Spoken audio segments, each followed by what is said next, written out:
Chapter 4. The Keeper of the Keys. Boom! They knocked again. Dudley jerked awake. "Where's the cannon?" he said stupidly. There was a crash behind them, and Uncle Vernon came skidding into the room. He was holding a rifle in his hands. Now they knew what had been in the long, thin package he had brought with them. "Who's there?" he shouted.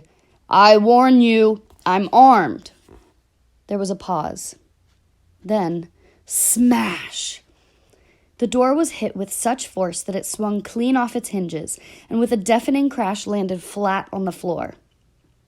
A giant of a man was standing in the doorway.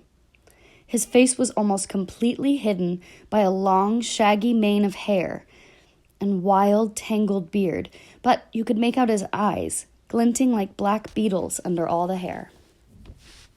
The giant squeezed his way into the hut, stooping so that his head just brushed the ceiling. He bent down, picked up the door, and fitted it easily back into its frame. The noise of the storm outside dropped a little. He turned to look at them all. "Couldn't make us a cup of tea, could ya? It's not been an easy journey." He strode over to the sofa where Dudley sat frozen with fear. "Budge up, you great lump," said the stranger. Dudley squeaked and ran to hide behind his mother, who was crouched, terrified, behind Uncle Vernon. "And here's Harry," said the giant.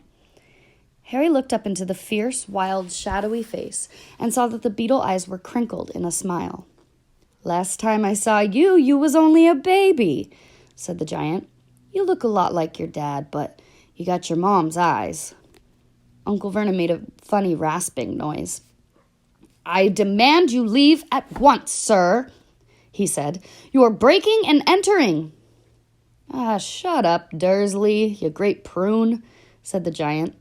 He reached over the back of the sofa, jerked the gun out of Uncle Vernon's hands, bent it into a knot as easily as if it had been made of rubber, and threw it into a corner of the room. Uncle Vernon made another funny noise, like a mouse being trodden on. "Anyway, Harry," said the giant, turning his back on the Dursleys, "a very happy birthday to you. Got summit for you here. I might have sat on it at some point, but it'll taste all right." From an inside pocket of his black overcoat, he pulled a slightly squashed box. Harry opened it with trembling fingers. Inside was a large, sticky chocolate cake with "Happy Birthday, Harry" written on it in green icing. Harry looked up at the giant. He meant to say thank you, but the words got lost on the way to his mouth, and what he said instead was, "Who are you?" The giant chuckled. "True, I haven't introduced myself. Rubeus Hagrid, keeper of keys and grounds at Hogwarts." He held out an enormous hand and shook Harry's whole arm. "What about that tea then, eh?" he said, rubbing his hands together. "I'd not say no to something stronger if you got it, mind you." His eyes fell on the empty grate with the shriveled chip bags in it, and he snorted. He bent down over the fireplace. They couldn't see what he was doing, but when he drew back a second later, there was a roaring fire there. It filled the whole damp hut with flickering light, and Harry felt the warmth wash over him as though he'd sunk into a hot bath. The giant sat back down on the sofa, which sagged under his weight, and began taking all sorts of things out of the pockets of his coat. A copper kettle, a squashy package of sausages, a poker, a teapot, several chipped mugs, and a bottle of some amber liquid that he took a swig from before starting to make tea. Soon the hut was full of the sound and smell of sizzling sausage. Nobody said a thing while the giant was working, but as he slid the first 6 fat, juicy, slightly burnt sausages from the poker, Dudley fidgeted a little. Uncle Vernon said sharply, "Don't touch anything he gives you, Dudley." The giant chuckled darkly. "Your great puddin' of a son don't need fattening any more, Dursley. Don't worry." He passed the sausages to Harry, who was so hungry he had never tasted anything so wonderful, but he still couldn't take his eyes off the giant.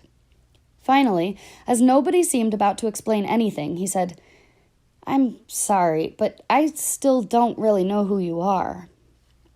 The giant took a gulp of tea and wiped his mouth with the back of his hand. "Call me Hagrid," he said. "Everybody does.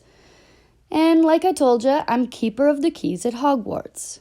You know all about Hogwarts, of course. No, said Harry. Hagrid looked shocked. Sorry, Harry said quickly. Sorry, barked Hagrid, turning to stare at the Dursleys, who shrank back into the shadows. It's them that should be sorry. I knew you weren't getting the letters, but I never thought you wouldn't even know about Hogwarts, for crying out loud. Did you never wonder where your parents learned it all? All what? Asked Harry. All what? Hagrid thundered. Now wait just 1 second. He had leapt to his feet. In his anger, he seemed to fill the whole hut. The Dursleys were cowering against the hall. Do you mean to tell me, he growled at the Dursleys, that this boy knows nothing about anything? Harry thought this was going a bit far. He had been to school, after all, and his marks weren't bad. I know some things, he said. I can, do math and stuff. But Hagrid simply waved his wand and said, about our world, I mean. Your world. My world. Your parents' world. What world? Hagrid looked as if he was about to explode. Dursley! He boomed. Uncle Vernon, who had gone very pale, whispered something that sounded like... Hagrid stared wildly at Harry. But you must know about your mom and dad, he said. I mean, they're famous. You're famous. What? My mom and dad weren't famous, were they? You don't know. You don't know. Hagrid ran his fingers through his hair, fixing Harry with a bewildered stare. You don't know what you are? He said finally. Uncle Vernon suddenly found his voice. Stop, he commanded. Stop right there, sir. I forbid you to tell the boy anything. A braver man than Vernon Dursley would have quailed under the furious look Hagrid now gave him. When Hagrid spoke, his every syllable trembled with rage. You never told him? Never told him what was in the letter Dumbledore left for him? I was there. I saw Dumbledore leave it, Dursley, and you kept it from him all these years. Kept what from me? Said Harry eagerly. Stop! I forbid you! Yelled Uncle Vernon in a panic. Aunt Petunia gave a gasp of horror. Go boil your heads, both of you, said Hagrid. Harry, you're a wizard. There was silence inside the hut. Only the sea and the whistling wind could be heard. I'm a what? Gasped Harry.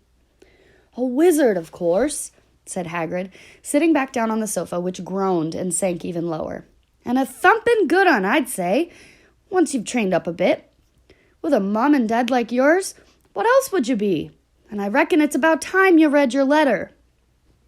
Harry stretched out his hand at last to take the yellowish envelope, addressed in emerald green, to Mr. H. Potter, the floor, hut on the rock, the sea. He pulled out the letter and read, Hogwarts School of Witchcraft and Wizardry. Headmaster Albus Dumbledore. Order of Merlin. First Class. Grand Sorcerer. Chief Warlock. Supreme Mugwump. International Confederation of Wizards. Dear Mr. Potter, we are pleased to inform you that you have been accepted to Hogwarts School of Witchcraft and Wizardry. Please find enclosed a list of all necessary books and equipment. Term begins on September 1st. We await your owl by no later than July 31st. Yours sincerely, Minerva McGonagall, Deputy Headmistress. Questions exploded inside Harry's head like fireworks, and he couldn't decide which to ask first. After a few minutes, he stammered, What does it mean, they await my owl? Gallopin' gorgons, that reminds me, said Hagrid, clapping a hand to his forehead with enough force to knock over a cart horse, and from yet another pocket inside his overcoat, he pulled an owl. A real, live, rather ruffled-looking owl. A long quill and a roll of parchment. With his tongue between his teeth, he scribbled a note that Harry could read upside down. Dear Professor Dumbledore, given Harry his letter, taken him to buy his things tomorrow. Weather's horrible. Hope you're well. Hagrid. Hagrid rolled up the note, gave it to the owl, which clamped it in its beak, went to the door, and threw the owl out into the storm. Then he came back and sat down as though this was as normal as talking on the telephone. Harry realized his mouth was open, but closed it quickly. "Where was I?" said Hagrid. But at that moment, Uncle Vernon, still ashen-faced but looking very angry, moved into the firelight. "He's not going," he said.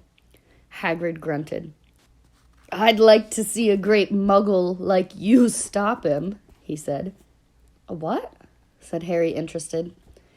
"A muggle," said Hagrid. "It's what we call non-magic folk like them.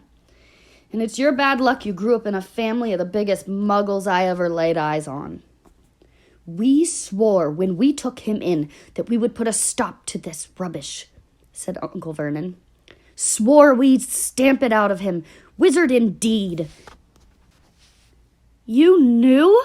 said Harry. "You knew I'm a wizard?" "Knew?" shrieked Aunt Petunia suddenly. "Knew? Of course we knew. How could you not be, my dratted sister being what she was? Oh, she got a letter just like that and disappeared off to that school and came back every vacation with her pockets full of frog spawn, turning teacups into rats. I was the only one who saw her for what she was, a freak. But my mother and father, oh no, it was Lily this and Lily that.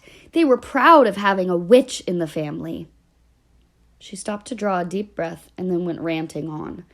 It seemed like she had been wanting to say all of this for years. "Then she met that Potter at school and they left and got married and had you. And of course, I knew you'd be just the same, just as strange, just as abnormal. And then, if you please, she went and got herself blown up and we got landed with you." Harry had gone very white. As soon as he found his voice, he said, "Blown up? You told me they died in a car crash." "Car crash?" roared Hagrid, jumping up so angrily that the Dursleys scuttled back to their corner. "How could a car crash kill Lily and James Potter? It's an outrage, a scandal. Harry Potter not knowing his own story when every kid in our world knows his name." "But why? What happened?" Harry asked urgently. The anger faded from Hagrid's face. He looked suddenly anxious. "I never expected this," he said in a low, worried voice. "I had no idea. When Dumbledore told me there might be trouble getting a hold of you, how much you didn't know. Oh, Harry, I don't know if I'm the right person to tell you, but someone's gotta. You can't go off to Hogwarts not knowing." He threw a dirty look at the Dursleys. "Well, it's best you know as much as I can tell you. Mind, I can't tell you everything. It's a great mystery, parts of it."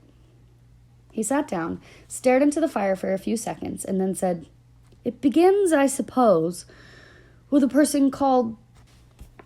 But it's incredible you don't know his name. Everyone in our world knows." "Who?" "Well, I don't like saying the name if I can help it. No one does." "Why not?" "Gulpin' gargoyles, Harry. People are still scared. Blimey, this is difficult. See, there was this wizard who went bad. As bad as you could go. Worse. Worse than worse. His name was..." Hagrid gulped, but no words came out. "Could you write it down?" Harry suggested. "Nah, I can't spell it." "All right. Voldemort." Hagrid shuddered. "Don't make me say it again. Anyway, this wizard about 20 years ago started looking for followers. Got 'em, too. Some were afraid. Some just wanted a bit of power. 'Cause he was getting himself power, all right. Dark days, Harry. Didn't know who to trust. Didn't dare get friendly with strange wizards or witches. Terrible things happened. He was taken over. Of course, some stood up to him, and he killed 'em. Horribly. One of the only safe places left was Hogwarts. I reckon Dumbledore's the only one you know who was afraid of.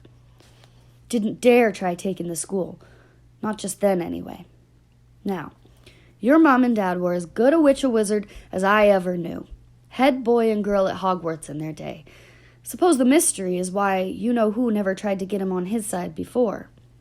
Probably knew they were too close to Dumbledore to want anything to do with the dark side. Maybe he thought he could persuade him. Maybe he just wanted him out of the way. All anyone knows is he turned up in the village where you was all living on Halloween 10 years ago. You was just a year old. He came to your house and Hagrid suddenly pulled out a very dirty, spotted handkerchief and blew his nose with a sound like a foghorn.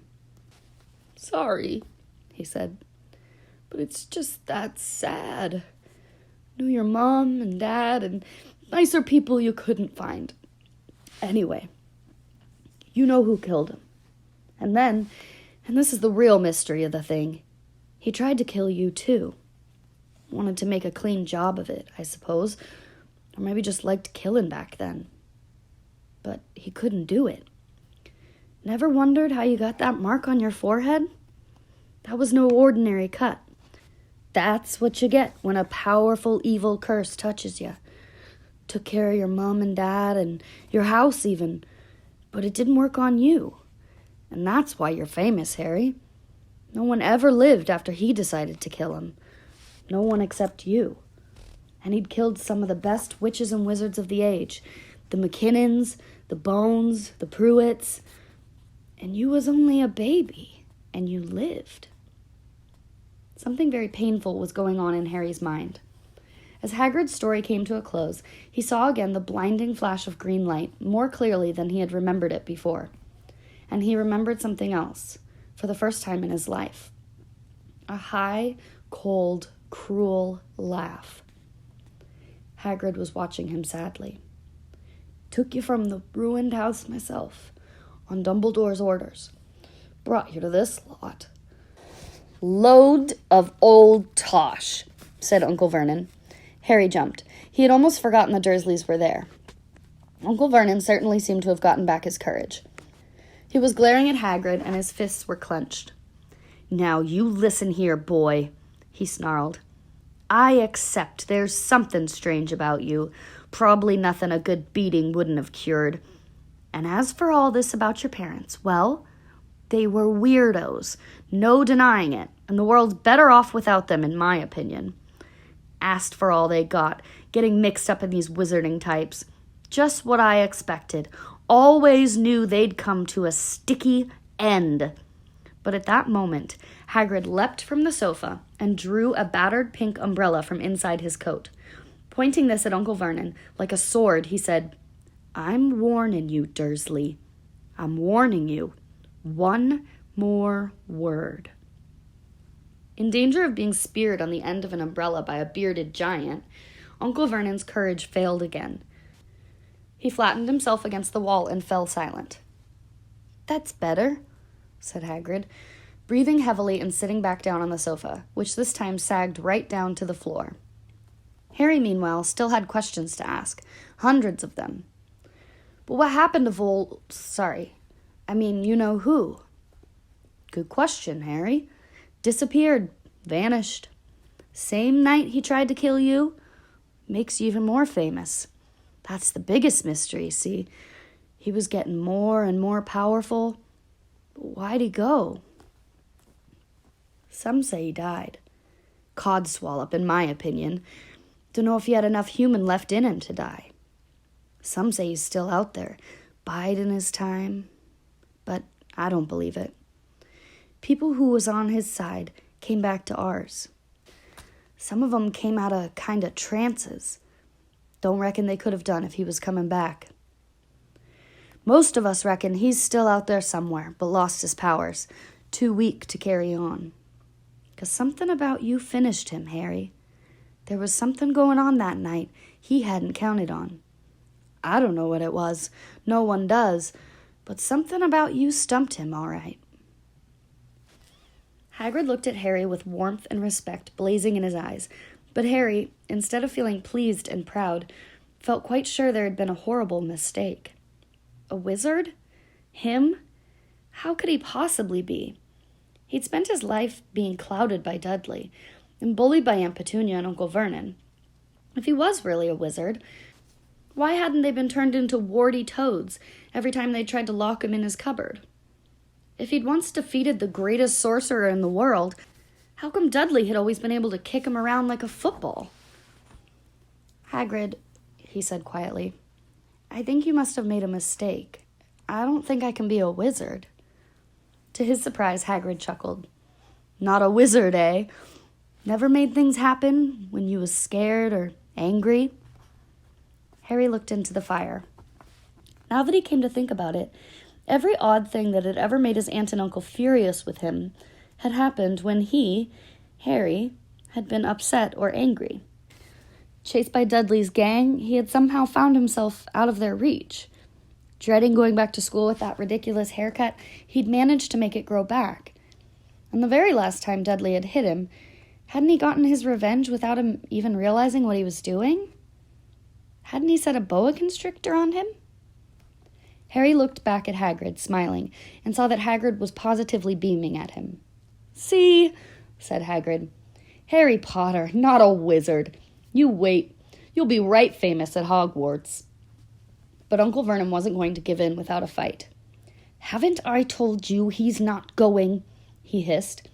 "He's going to Stonewall High, and he'll be grateful for it.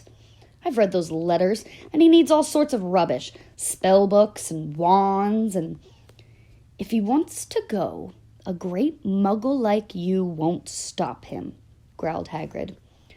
"Stop Lillian James Potter's son going to Hogwarts? You're mad. His name's been down ever since he was born. He's off to the finest school of witchcraft and wizardry in the world.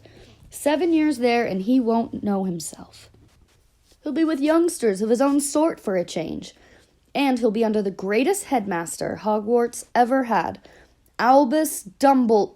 I am not paying for some crackpot old fool to teach him magic tricks," yelled Uncle Vernon.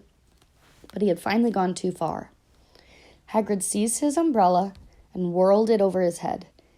"Never," he thundered, "insult Albus Dumbledore in front of me." He brought the umbrella swishing down through the air to point at Dudley. There was a flash of violet light, a sound like a firecracker, a sharp squeal, and the next second, Dudley was dancing on the spot with his hands clasped over his fat bottom, howling in pain. When he turned his back on them, Harry saw a curly pig's tail poking through a hole in the trousers. Uncle Vernon roared.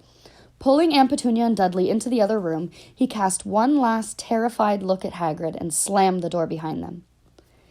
Hagrid looked down at his umbrella and stroked his beard. "Shouldn't have lost my temper," he said ruefully. "But it didn't work anyway. I meant to turn him into a pig, but I suppose he was so much like a pig anyway that there wasn't much left to do." He cast a sideways look at Harry under his bushy eyebrows. "I'd be grateful if you didn't mention that to anyone at Hogwarts," he said. "I'm, not supposed to do magic, strictly speaking. I was allowed to do a bit to follow you and get your letters to you and stuff, but one of the reasons I was so keen to take on the job." "Why aren't you supposed to do magic?" asked Harry. "Oh, well, I was at Hogwarts myself, but I, got expelled, to tell you the truth, in me 3rd year. They snapped my wand in half and everything. But Dumbledore let me stay on as gamekeeper. Great man, Dumbledore." "Why were you expelled?" "It's getting late, and we've got lots to do tomorrow," said Hagrid loudly. "Gotta get up to town, get your books, all that." He took off his thick black coat and threw it to Harry. "You can kip under that," he said. "Don't mind if it wriggles a bit. I think I still have a couple of dormice in one of the pockets."